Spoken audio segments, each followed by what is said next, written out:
வணக்கம். நிகழ்ச்சி மூலமாக உங்களை சந்திப்பதில் பெருமகிழ்ச்சி அடைகிறேன். வாழ்க்கையில் வெற்றி பயன் நோக்கி பயணம் செய்து கொண்டிருக்கிறீர்கள். இந்த பயன்கள் நல்ல முறையில் வெற்றி பெற என் அன்பின் வாழ்த்துக்கள். கர்த்தர் தாமே உங்களை ஆசீர்வதித்து உயர்த்துவாராக. ஒரு பெரிய நோக்கத்தோடு கூட வாழ்க்கையில் ட்ரை பண்ணி கொண்டு மூவ் பண்ணி கொண்டிருக்கிறீங்க.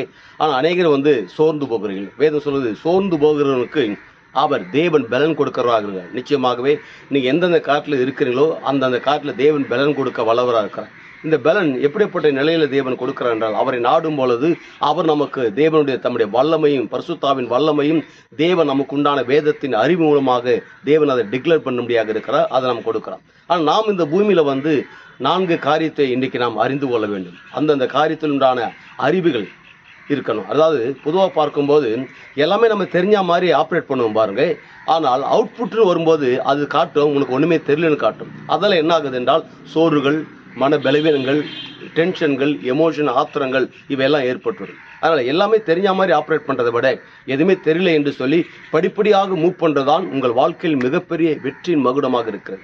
அப்படின்றால் என்ன? முதலாவதாக கல்வி, இந்த எஜுகேஷனுடைய நாலேஜ் கம்பல்சரி எல்லாருக்குமே இருக்கணும். பொதுவாக எல்லாருக்குமே அடிப்படையாக கல்வி அறிவு இது வரைக்கும் இல்லாமல் இருக்கலாம். இனிமேலாவது ட்ரை பண்ணி கற்றுக்கொள்ள வேண்டும். ஓகேங்களா? முடிஞ்ச வரைக்கும்.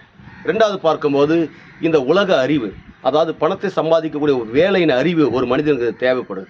மூன்றாவது, கடவுள் மேல் இருக்கிற நம்பிக்கையும் விசுவாசத்தையும் எப்படி வளர்த்து கொள்ள வேண்டும் என்ற அந்த அறிவு. அவர் எப்படிப்பட்டவர், எத்தனை தன்மை உடையவர், அவர் எப்படி இந்த உலகத்தெல்லாம் சிருஷ்டித்தவர், நம்மளை எவ்வளவு நேசிக்கிறார் என்பதை குறித்து அவரை குறித்த அறிவு.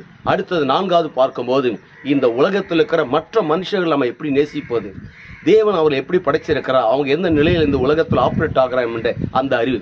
இந்த அறிவெல்லாம் ஆப்ரேட் பண்ணிக்கிட்டு நாம் இந்த உலகத்தில் எந்த டிபார்ட்மெண்ட்டில் நீங்கள் இருந்தாலும் சரிங்க, அது வேலையாக இருக்கட்டும், தொழிலாக இருக்கட்டும், அரசியலாக இருக்கட்டும், ஊழியங்களாக இருக்கட்டும், வியாபாரம் பிஸ்னஸாக இருக்கட்டும், அது எந்த ஜாப்பாக இருக்கட்டும், களத்தில் இறங்கி பாருங்கள்.